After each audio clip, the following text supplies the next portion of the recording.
자, 중2 국어 교과서 읽기입니다. 미래인이 되겠고요. 미래인 1학기 1단원 경음의 발견과 공감, 문학 듣기 말하기 이렇게 되어 있고, 우리는 이제 넌 바보다 나의 마국어가 아니죠. 모국어는 침묵, 그리고 공감하며 대화하기 보도록 하겠습니다. 좀 빠르게 좀 쭉쭉쭉 넘어가도록 해볼게요. 자, 먼저 넌 바보다라는 시 작품이 되겠는데, 페이지 쭉 넘어갑니다. 자, 바로 작품부터 보도록 할게요. 자, 제목에 드러나 있는 표현 방식은 이제 반어법이죠.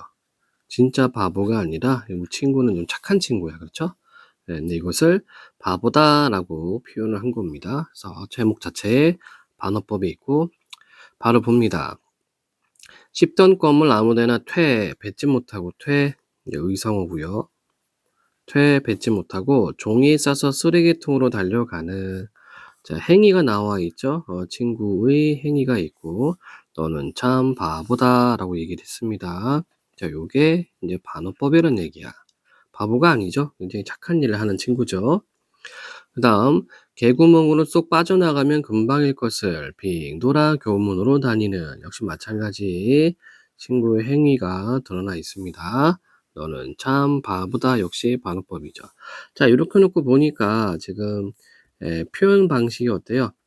유사하죠. 비슷합니다. 이것을 유사동사 구조 반복이라고 해요.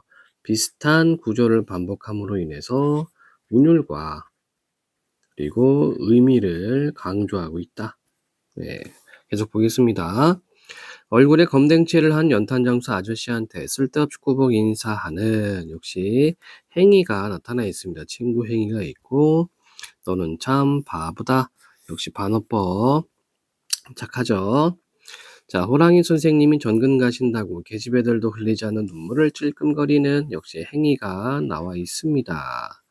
너는 참 바보다. 역시나 반어법, 그러니까 정서, 감정이 좀 풍부하다 이런 얘기가 되겠고요.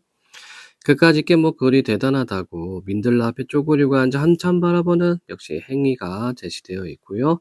너는 참 바보다 하는 반어법. 이때 너는 좀 이렇게 따뜻한 마음을 가지고 있다. 그 다음 내가 아무리 거짓으로 허풍을 떨어도 눈을 동그랗게 뜨고 머리를 끄덕여주는 자, 또 행위 나타나 있죠. 그러니까 친구 말을 잘 들어주는 너는 참 바보다. 역시 반어법. 바보라고 불러도 화내지 않고 씩 웃어버리고 마는 너는 역시 행위 나타나 있습니다. 굉장히 좀 이렇게 관용적이고 포용적인 친구인 것 같아요. 정말 바보다. 역시 반어법 되어 있습니다. 자, 여기까지 1년이 되겠죠? 그래서 1년의 내용은 착하고 바르게 생활하는 너입니다. 그럼 난 뭐냐? 그런 네가 좋아서, 자, 네가 좋아서 그림자처럼 네 뒤를 졸졸 따라다니는, 자, 이제 고백하고 있죠, 그쵸? 네, 고백적인 말투, 어투. 네 뒤를 졸졸 따라다니는 나는 이렇게 되어 있어요. 자, 그래서 이 시는 현대시, 자유시, 서정시가 되는 거고 성격은 서정적, 교훈적, 반어적, 특히나 이 반어적 여러분들 잘 기억을 해놔야 되겠습니다. 제재는 바보 같은 너, 주제, 바르게 살아가는 너를 본받고 싶어하는 마음, 특징, 모범적인 너의 행동을 열거한 뒤 본받고 싶은 나의 마음을 드러낸다. 너는 참 바보다를 반복하여 운율을 느끼게 하고 화자의 마음을 반어로 표현하여 너의 바른 행동을 강조하고 있습니다. 자, 그래서 반어법, 그래서 반어법이라고 하는 것은 상황에 반대되는 표현이 되겠죠. 상황에 반대되는 표현. 이게 반어법이다. 시험 잘 나오고 요건 시험 100% 출제가 될 거니까 여러분들 꼭 익혀놔야 될 것 같습니다. 자, 이해와 탐구. 나의 경험을 바탕으로 하여 이 시의 내용을 정리해보자. 나의 눈에 비친 너의 모습을 정리해보자. 자, 너의 모습 어땠어요? 씹던 껌을 종이에 싸서 쓰레기통에 버리고 개구멍으로 가지 않고 빙 돌아 교문으로 다니고 얼굴에 검덩치를 한 연탄 장수 아저씨한테 인사도 하고 선생님이 전근 가시다 눈물을 흘리고 보잘것없는 민들레에도 관심을 보이고 친구 허풍도 진심을 다해 들어주고 놀림도 웃음으로 받아 넘기는 그런 친구의 모습입니다. 자, 그러면 너에 대한 나의 태도는 뭐예요? 네가 좋다라고 되어 있죠. 졸졸 따라다닌다라고 되어 있습니다. 그래서 너를 긍정적으로 생각한다. 너의 행동을 본받고 싶어 한다. 너를 좋아한다. 이렇게 정리가 되겠습니다. 자, 위 활동을 바탕으로 이 시에 나타난 나의 깨달음을 말해보자. 그럼 감탄이죠. 친구에 대한 감탄. 친구의 어떤 행동이나 마음 씀씀에 대해서 감탄한 겁니다. 자, 다음 페이지. 자, 이 시에 쓰인 반어 표현과 그 표현 효과를 알아보자. 자, 시험 100% 출제가 될 거예요. 자, 이 시의 표현에 담긴 나의 속마음을 파악해보고 반어 표현의 특징을 정리해보자. 너는 참 바보다. 나의 속마음, 너는 좋은 아이, 너는 정직하고 따뜻하고 순수하고 착한 아이야. 라는 것을 반어적 표현으로 너는 참 바보다 라고 이야기를 했습니다. 자, 그러면 이렇게 반어 표현으로 얻을 수 있는 효과는 뭐가 있을까? 바로 강조죠, 강조. 그 다음 이 시에 사용된 운율의 형성 요소와 그 표현 효과. 자, 운율 형성 요소는 간단해요. 반복하는 걸 찾으면 됩니다. 그러면 그 표현 효과가 바로 뭐가 돼요? 운율과 의미 강조가 되겠습니다. 반복하면 이 두 가지 효과가 생겨나요. 그래서 정말 바보, 너는 참 바보다 등등등 반복을 하고 있어요. 자, 이러한 표현이 어떤 효과를 주느냐? 강조. 그죠? 예, 강조죠, 강조. 자, 4번. 자, 이건 모둠 활동이니까 패스. 자, 다음 시조를 읽고 풍자 표현과 그 효과를 알아보자라고 되어 있습니다. 작자 미상의 사설 시조가 되겠죠. 먼저 제재 정리부터 하고 작품을 보도록 할게요. 갈래는 사설 시조고, 사설 시조는 뭐냐면, 자, 원래는 이제 기본 형태의 시조를 평시조라고 해요. 평시조는 뭐냐면 초장, 중장, 종장 이렇게 3장으로 나눕니다. 초장, 중장, 종장, 3장 6구 45자 내외로 쓰는 시조를 평시조라고 하는데, 사설시조는 이게 뭐냐면 얘는 중장이나 종장을 2구 이상 늘려요. 2구 이상 늘려서 쓰는 시조가 있습니다. 이것을 사설시조라고 하고, 그래서 모양을 보면 중장 부분이 길죠. 중장을 늘렸습니다. 그래서 이 두꺼비는 사설시조에 해당이 되는 거고, 사설시조든 평시조든 이 시조는요 기본적으로 정형시예요. 정형시. 형태가 정해져 있는 시다. 자, 그래서 어떤 형태가 정해져 있냐면 이렇게 초장, 중장, 종장 3장으로 쓴다는 점, 그리고 종장의 첫 구, 종장의 첫 마디는 항상 삼음절로 맞춘다는 점, 세 글자로 맞춘다는 점, 이거는 형태가 정해져 있는 겁니다. 그래서 사설시조라고 해도, 중장을 길게 썼다고 해도 얘는 정형시예요. 자, 성격은 풍자. 자, 풍자는 상대를 희화화시키는 거죠. 그쵸? 공격적 웃음이죠. 우스갯거리는 만듭니다. 비판적, 우의적. 우의적은 돌려 말하기.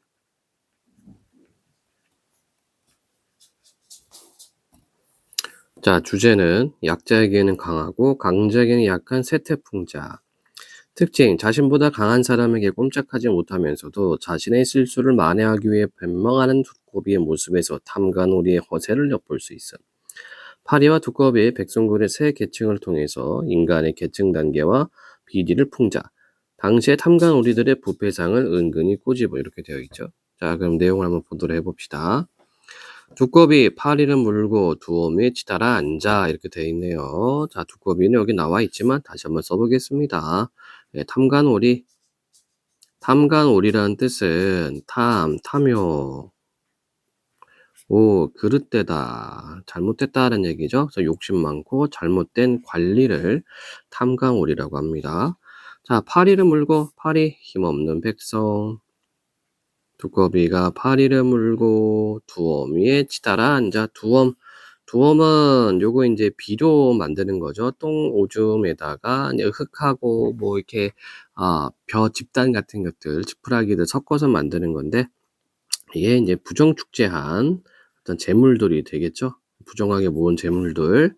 두어미에 치달아 앉아, 뛰어올라 앉아.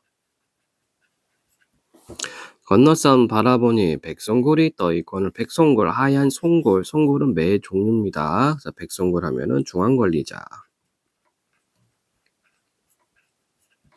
두꺼비보다 더 힘이 센 존재를 의미할 거예요. 건너선 바라보니 백송골이 떠 있거늘 가슴이 끔찍하여 풀썩 뛰어내렸다가 두어 말에 자빠졌구나. 자, 요런 게 이제 풍자가 되는 거죠. 자, 종장은 두꺼비 목소리예요. 두꺼비가 직접 자신의 목소리를 내세우고 있어요. 모쳐라, 날랜 나에게 망정이지 어혈질 뻔했구나. 자, 모쳐라라는 말은 마침 날랜 나에게 망정이지 어혈질 뻔했다. 어혈, 멍입니다. 멍. 그래서 멍들 뻔했다. 이렇게 되겠죠? 자, 그래서 끝에 보면 어떻게 되어 있어요? 허장성세, 자화자찬의 태도가 나와 있습니다. 허장성세 줄이면 이걸 허세라고 그러죠. 허세. 자, 이렇게 이제 두꺼비의 모습을 풍자를 하고 있고, 실제 진짜 두꺼비가 이렇게 못되게 처먹은 건 아니죠. 예, 그래서 바로 이 지방의 어떤 탐관오리의 어떤 행태를 두꺼비에 빗대어서 표현했어요. 그래서 우의적이라고 이렇게 돌려 말하기 방식을 쓰고 있는 겁니다. 다시 전체를 보면 두꺼비 파리를 물고 두어미에 뛰어올라 앉아 건너선 바라보니 백성굴이 떠있거늘 가슴이 끔찍하여 풀썩 뛰어내렸다가 두어 말에 자빠졌구나. 마침 날랜 나에게 망정 멍들 뻔했다. 이렇게 맞출 수 있겠네요. 자, 계속 다음 부분 보도록 해볼까요? 자, 3번. 이 시조가 지어진 시대 배경에 관한 대화를 읽고 시조에 등장하는 동물들이 각각 무엇을 뜻하는지 써보자. 시조를 읽으니 어떤 느낌이 들었나요? 백성군이 무서워 넘어졌으면서도 허세를 부리는 두꺼비의 모습이 무척 우스웠어요. 그렇죠. 이 시조의 시대적 배경을 알고 보면 이 시조가 달리 보일 수 있어요. 이 시조가 지어진 조선 후기에는 백성들이 탐관 오리들에게 큰 고통을 받았지요. 탐관 오리들은 자신보다 더 힘이 있는 권력자에게는 아첨하거나 뇌물을 바치고 힘없는 백성들을 못살게 굴었어요. 그러한 고통을 받은 백성들이 이 시조를 창작했다고 볼 수 있지요. 그래서 이 시조에 등장하는 동물들은 특정한 인물들을 나타낸다고 할 수 있어요. 그래서 이제 파리가 힘없는 백성, 두꺼비가 탐관오리, 백성굴이 더 힘있는 권력자, 이렇게 분석을 할 수가 있겠습니다. 자, 다음 넘어가고 어디 보죠. 5번 보도록 할까요? 이 시조에서 풍자 표현으로 얻을 수 있는 효과를 말해보자. 비판 대상을 애둘로 표현하며 웃음을 유발하여 말하고자 하는 말을 효과적으로 드러낸다. 그리고 이 시조를 끊어 읽어보고 운율을 형성하는 요소를 찾아보자. 그래서 이 사설시조이기 때문에 보통 시조는 3, 4 또는 4, 4조 음수율을 가지고 있습니다. 세 글자, 네 글자 반복이란 얘기예요. 그 다음에 사음보율을 가지고 있어요. 사설시조도 역시나 마찬가지입니다. 그래서 보면 두꺼비 파리를 물고 두어미에 치달아 앉아. 모쳐라 날랜 나이니 망정이지 어열질 뻔했구나. 네 마디씩 끊어지죠? 그래서 사음보 율격을 가지고 있고 글자도 두꺼비 파리를 물고 3호, 두어미에 치달아 앉아 4호, 3에서 5 이렇게 왔다 갔다 하고 있습니다. 그래서 3, 4 또는 4, 4조 음수율의 사음보 율격을 가지고 있다 이렇게 정리할 수가 있겠어요. 자, 페이지 넘어가도록 하겠습니다.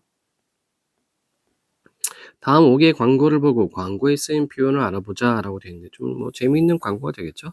예, 잘못건 112 신고 전화 김구 출동의 발목을 잡습니다. 이런 식으로 좀 발상이 전한 좀 재미있는 그런 5개 광고판입니다. 자, 이 광고가 말하고자 하는 바를 생각해보자. 경찰서에 허위 신고하지 말자 이렇게 되어 있고 광고의 의도를 드러내기 위해 활용한 표현과 그 효과. 경찰관이 어디로 급하게 가려고 하고 있음. 경찰이 건물을 타고 어디론가 뛰어나가려 하는데 남자가 수화기처럼 경찰의 발을 붙잡고 있음. 어떤 남자가 장난기 있는 표정으로 경찰의 발을 붙잡은 채 전화하고 있음. 그래서 광고에 쓰인 표현은 풍자죠. 표현 효과는 이제 웃음을 유발하려고. 자, 반어 표현을 활용하여 광고의 제목을 지어보자. 반어니까 허위신고 덕분에 번개같이 출동합니다. 아니죠? 네, 좀 그림으로 보면은 경찰의 발을 잡고 있기 때문에 번개같이 출동을 못할 거예요. 당신의 허위신고 전화 감사합니다. 이게 다 반어법이 되겠네. 자, 다음 내용을 또 보도록 해볼까요? 여기는 모둠 활동이기 때문에 건너가도록 하고요. 쭉 넘겨서 정리점검 넘어가고, 자, 나의 모국어는 침묵 요 부분 보도록 하겠습니다. 나의 모국어는 침묵. 자, 제목 자체가 역설을 가지고 있어요. 역설법. 모국어는 말하는 건데, 그쵸? 고향 말, 자기가 태어난 곳의 말, 근데 침묵이래요. 넘어가고요. 자, 나의 모국어는 침묵. 자, 이 작품은 수필입니다. 수필. 수필의 특징은 자신의 어떤 경험과 깨달음으로 이야기가 내용이 이렇게 구성이 되어 있습니다. 수필의 특징은 뭐가 있을까요? 화자가 직접 경험한 이야기이기 때문에 사실적, 그리고 경험적, 그 다음에 회상적. 회상이란 말은 과거에 자기가 경험했던 일을 떠올리는 거죠. 너무나 당연한 겁니다. 그리고 사색적, 좀 생각을, 좀 깊은 생각을 해야 되겠죠. 그 다음에 교과서에 실려있기 때문에 교훈적, 이런 특징들 따라옵니다. 그리고 사실적, 여기 했구나, 사실적은. 네. 수필이라면 당연한 성격들입니다. 자, 그러면 이 작품 보도록 해볼까요? 나의 모국어는 침묵. 한국을 떠난 미국의 애리조나주 투선시의 인디언 축제에 참가했을 때 일이다. 인디언 천막 안에서 인디언 노인들과 흥미있는 대화를 주고받으리라 기대했던 나는 아주 뜻밖의 일을 경험했다. 천막 안으로 들어가 그들과 마주 앉자마자 나는 내 소개를 하기 시작했다. 나는 글을 쓰는 작가며 인디언 세계에 무척 관심이 많고 잘 부탁한다는 말까지 잊지 않았다. 인디언들의 철학과 역사를 많이 알고 있다는 것도 넌지시 내비쳤다. 그런데 그들은 아무런 반응도 보이지 않았다. 자, 바로 요거죠. 아주 뜻밖의 일을 경험했다는 게 그들은 아무런 반응도 보이지 않은 것. 다만 허리를 꼿꼿이 세우고 묵묵히 앉아있을 뿐이었다. 천막 안의 어슴푸레에서 그들의 시선이 나를 향하고 있는 건지 허공을 바라보고 있는 건지도 알 수 없었다. 천막마다 그런 식이었다. 아마도 그들이 나를 불청객으로 여기는 모양이라고 생각했다. 축제에 참석한 잘난 체하는 이방인의 침입을 부정타는 일로 여길 법도 했다. 결국 별다른 대화도 나누지 못한 채 천막마다 구부리고 들어가느라 허리만 뻐근했다. 훗날에 나는 그것이 인디언 부족들의 전통인 것을 알았다. 누군가를 만나면 그들은 대화를 시작하기 전에 그렇게 한동안 침묵으로 상대방을 느끼는 것이다. 자, 이게 인디언 부족들의 전통이 되겠네요. 그래서 이게 내가 당황한 이유이기도 했죠. 예. 자기 앞에 있는 존재를 가장 잘 느끼는 방법은 말을 통한 것이 아니라 침묵을 통한 것임을 그들은 깨닫고 있었다. 그 후 미국에서 돌아와 나는 누군가를 만날 때마다 인디언들 흉내를 내고는 했다. 자, 인디언 흉내가 뭐예요? 바로 침묵이죠. 상대방의 존재를 느낀답시고 입을 다물고 5분이고 10분이고 앉아 있었다. 그 결과 아주 괴팍하고 거만한 사람이라는 평을 듣게 되었다. 침묵은 흉내가 아니라 존재의 평화로움에서 저절로 나오는 것임을 미처 몰랐다. 자, 여기 이제 깨달음이 되겠지.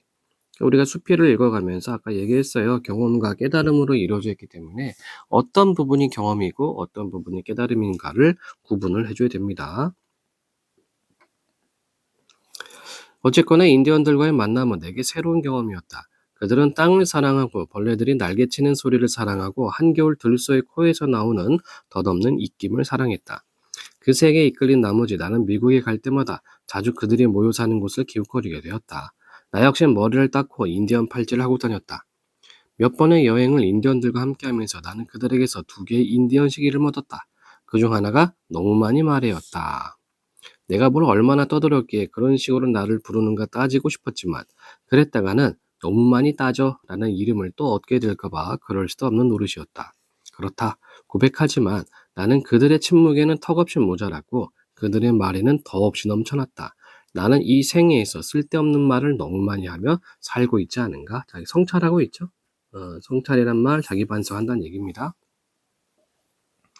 라코타조 인디언인 서 있는 곰은 말한다. 침묵은 라코타족에게 의미 있는 것이었다. 라코타족은 대화를 시작할 때 잠시 침묵하는 것을 진정한 예로 알고 있었다. 말 이전에 침묵이 먼저라는 것을 알았던 것이다. 슬픈 일이 닥쳤거나 누가 병에 걸렸거나 또는 누가 죽었을 때 나의 부족은 먼저 침묵하는 것을 잊지 않았다. 어떤 불행 속에서도 침묵하는 마음을 잃지 않았다. 인디언들은 여러 부족으로 이루어져 있고 부족마다 언어도 매우 다르다. 그래서 나는 인디언을 만나면 그들의 부족 언어를 묻곤 했다. 당신의 모국어는 무엇입니까? 그러면 그들은 이렇게 답하곤 했다. 우리의 모국어는 침묵입니다. 자, 이게 역설이 되겠죠? 역설이라고 하는 것은 문장의 논리 모순을 의미합니다. 문장의 논리 모순을 통해서 진리나 진실을 말하는 표현 방식이에요. 그러니까 모국어는 말하는 건데 이걸 침묵이라고 하니까 이게 역설이란 얘기죠. 자, 그래서 이 글은 아까 얘기했다시피 수필입니다. 성격으로는 고백적, 성찰적, 역설적. 제재는 침묵, 언어, 주제는 침묵의 진정한 의미가 되겠고, 자, 이 글의 특징. 자신의 체험에서 얻은 생각을 독백체 형식으로 표현했고요. 친근한 어투로 자신의 생각과 느낌을 전달하여 독자에게 감동과 깨달음을 주고 있고, 역설 표현이 나타난 인디언의 말을 인용하여 중요한 내용을 강조하고 강한 인상을 주고 있습니다. 자, 뭐 내용은 이렇게 어렵지 않을 겁니다, 여러분들. 자, 이해탐구, 정리. 자, 나의 경험을 바탕으로 하여 이 글의 내용을 정리해보자.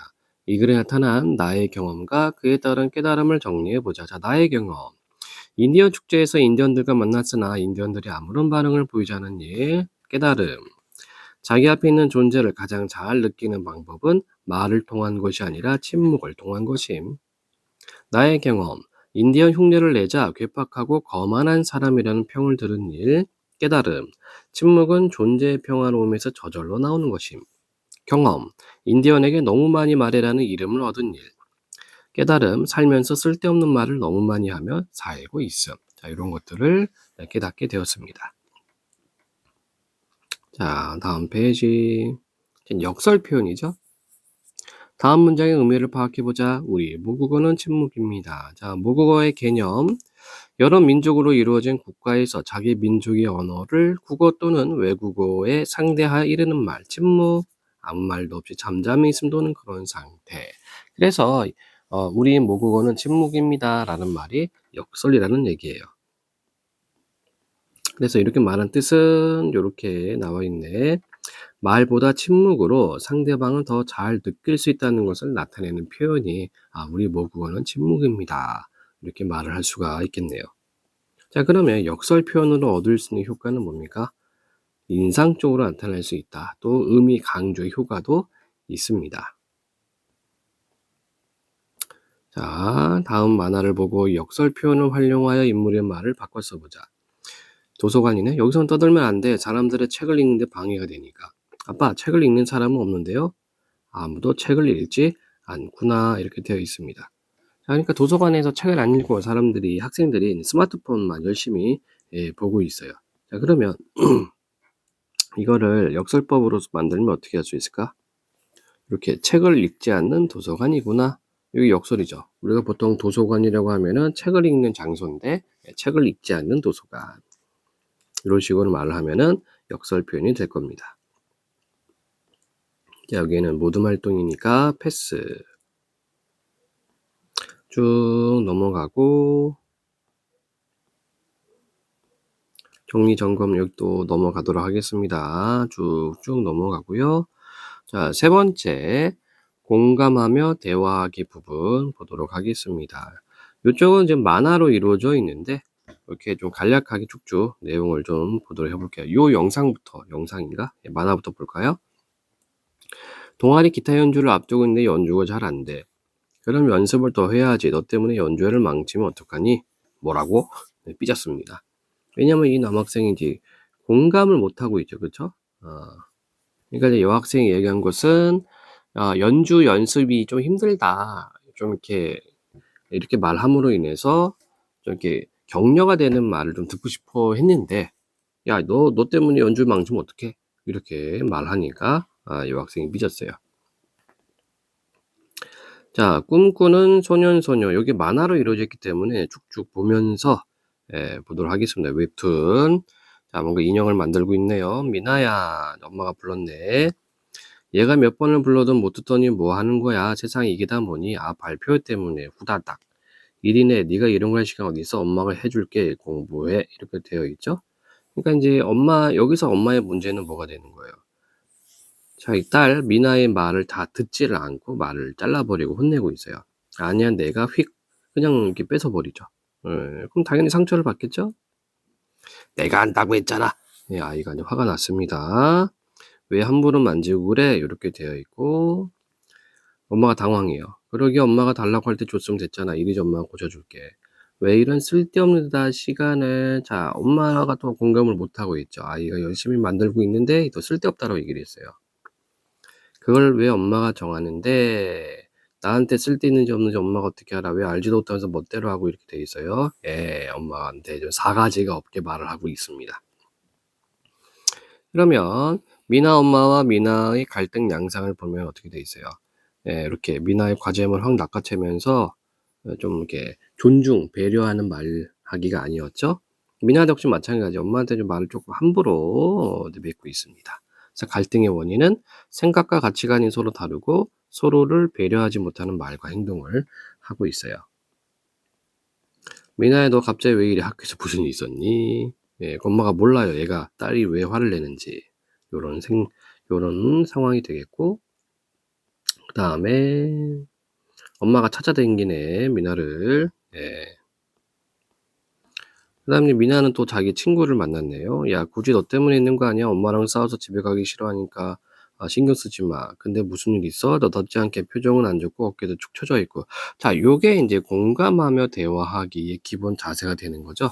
상대방의 어떤 상황을 좀 이렇게 배려, 공감, 존중 해주고 있는 그런 상황이에요. 그러니까 미나가 이렇게 얘기를 하네. 너도 엄마가 싸워? 당연하지. 왜? 왠지 상상이 안 가서. 그래, 우리 엄마가 인상 하나는 좋지. 그건 인정해. 네가 우리 엄마 실체를 몰라서 그래. 나한테는 얼마나 닥달하는데 맨날 남이랑 비교만 하고 이렇게 되어 있습니다. 자, 그래서 여기서는 다은이와 대답, 태도와 그에 따른 효과. 언어적 표현. 너답지 않게 표정은 안 좋고 어깨도 축 처져 있고 혹시 엄마한테 말해봤어? 그래서 난 서운한 게 있으면 일단 엄마한테 다 말해. 이렇게 언어적 표현이 있고요. 비언어적 표현은 뭐냐면 몸짓, 행동이 되겠죠. 그 다음에 표정, 이런 것을 비언어적 표현이라고 해요. 그 다음에 준언어적 표현도 있어요. 준언어적 표현. 준언어적 표현은 뭐냐면 말투나 어떤 목소리 크기, 억양 이런 걸 준언어적 표현이라고 그러고 같은 말이 반언어적 표현이에요. 이것도 이제 우리가 대화할 때 친구들 또는 다른 사람하고 대화할 때도 고려를 좀 해야 합니다. 다음 페이지를 보면 너는 아마 이런 심정 모를 거야. 너희 엄마 너한테 엄청 잘해주시니까. 그래서 싫어. 대화하고 있네. 여기는 또 이제 아주머니들끼리 대화를 하고 있죠. 네, 그냥 쭉 넘어갈까요? 자, 요 부분. 다음 말도 알지? 알지? 맞장구를 쳐주는 거. 이게 공감하며 듣기죠. 네, 이런 식으로 공감하며 대화하기 방법, 관심 표현하기를 좀 하고 있습니다. 다음엔 쭉 있고, 그 다음에 어디 보자. 여기서 또 공감하며 말하기, 대화하기 특징. 그렇게 있네. 우리끼리도 서로 말 잘 안 하면 잘 모르는 것처럼 말이야.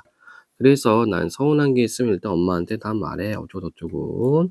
자, 공감하며 대화하기의 방법, 자신의 경험 공유하기. 이렇게 돼 있죠. 그죠? 자기의 경험을 비슷한 사례를 들면서, 상대방한테 어떤, 내가 너 공감하고 있어. 나도 너 상황 알아. 라고 이야기를 해주고 있네요. 그 다음 페이지를 좀 보면은 또 서로 이야기하고 있는 부분. 예. 미나 엄마가 미나 어렸을 때를 또 회상을 하고 있네요. 그 다음에 요런 부분. 미나 엄마는 미나를 사랑해서 뭐든 다 해주려는 건데 그걸 몰라 섭섭했겠네. 이런 게 바로 뭡니까? 바로 상대방을 이제 공감하면서 상대방의 마음을 존중하면서 대화를 진행하고 있는 겁니다. 그래서 재진술하기라고 되어 있죠. 공감하며 대화하기의 방법, 상대방의 말을 재진술하면서 마음을 이해를 해주고 있어요. 그리고 속담을 또 인용을 하고 있습니다.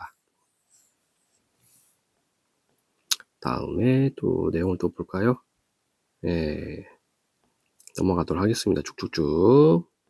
자, 이렇게 해서 서로 이제 사과를 하네. 예. 엄마가 이렇게 얘기를 해. "그래, 너도 다 컸는데 앞으로 널 더 존중해 줄게. 미나인 겨우 존중하려고 노력합니다." 또 미나도 이제 화해 제스처를 대화를 말을 하고 있어요. 이런 식으로 끝나고 있네요. 제재 정리. 웹툰 인터넷 만화였고, 제재는 엄마와 딸의 가치관에 대립부인한 갈등, 주제, 서로의 처지에 대한 이해와 공감하는 대화의 필요성, 특징, 엄마와 딸이 서로의 상황과 처지를 이해하며 갈등을 해결하는 과정이 잘 그려진 미나와 다은, 미나 엄마와 다은 엄마의 대화에서 공감하며 듣고 적절하게 반응하는 방법이 잘 드러났다. 이렇게 정리할 수 있겠습니다. 학습 활동이 되겠죠? 웹툰 내용 정리인데 여기는 넘어가도록 하겠습니다. 네. 자, 그럼 두 번째, 상대방의 상황과 처지를 이해하는 대화의 필요성을 알아보자. 1. 다은이의 말과 행동에서 나타나는 대화 태도를 정리해보자. 자, 그래서 다은이의 대화 태도, 요걸 조금 눈여겨보겠습니다. 미나의 표정과 상태를 주의 깊게 살폈고, 미나의 감정에 공감하며 미나의 상황과 처지를 이해하려고 노력하고요. 미나의 말에 귀를 기울이며 진지한 자세로 대화합니다. 그리고 미나의 고민을 이해하고 자신의 경험을 공유하며 조언을 건넵니다. 넘어가도록 할게요. 자, 그래서 세 번째가 중요하고, 상대방의 말에 공감하며 대화하는 방법을 알아보자. 그래서 요게 중요하죠. 상대의 말에 관심을 표현하기, 그리고 상대방의 생각과 감정을 파악하고 자신의 말로 재진술하기, 공감을 형성할 수 있는 자신의 경험을 공유하기. 이게 바로 공감하며 대화하는 방법이 되겠어요. 자, 넘어갑니다.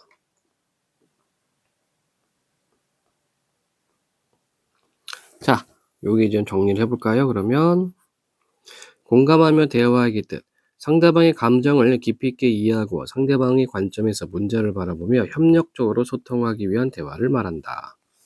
공감하며 대화하기 효과는 대화 상대방과의 신뢰감과 유대감을 형성할 수 있고 원만한 인간관계를 형성하고 유지할 수 있다.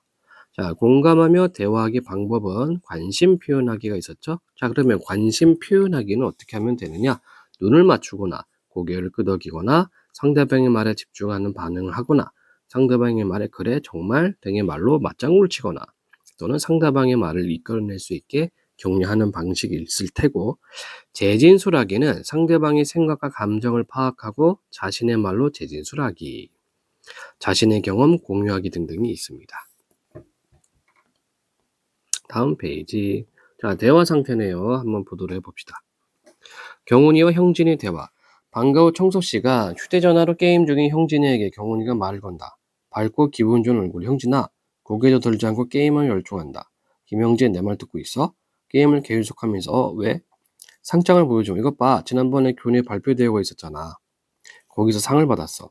힐끔 보면서 아 그래? 난 또 뭐라고. 자, 형진이가 지금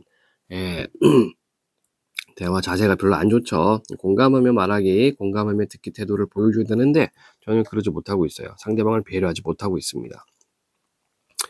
무슨 반응이 그래? 나한테 해줄 말 없어? 아이고 그래 너 잘났다. 됐지? 상 받았으니 나한테 한 통 내. 벌써 시간이 이렇게 됐네. 나 먼저 간다. 혼잣말로 뭐야? 기분 나쁘게 상탕 기념으로 같이 떡볶이나 먹으러 가자고 말하려고 했는데 이렇게 돼 있네요. 그죠? 네. 그러니까 결과적으로는 어떤 그 친구 사이의 어떤 신뢰감과 우정이 조금 낮아지는 그런 대화가 돼 버렸어요. 그러니까 이번엔 송이와 유정의 대화. 점심시간 유정이에게 송이가 말을 건다. 유정아, 나 요즘 고민이 있어. 그래, 고민 말해봐. 우리 반 몇몇 친구들이 날 불편해하는 것 같아. 은근히 피하는 것 같기도 하고. 난 잘 모르겠는데 네가 너무 예민한 거 아니야? 하여간 너 예민한 걸 알아줘야 해. 자, 유정이도 마찬가지. 송이가 어렵게 자신의 고민을 좀 꺼내놨는데 이거를 좀 배려하고 공감하지 못하고 있어요. 얼굴 찌푸리며 아니야. 지난번에 모든 발표에서 실수한 적이 있어. 내가 발표한 거를 안 가져와서 모든 발표를 할 때 다들 애먹었거든. 혹시 그것 때문에 날 피하는 걸까? 그런가 보네.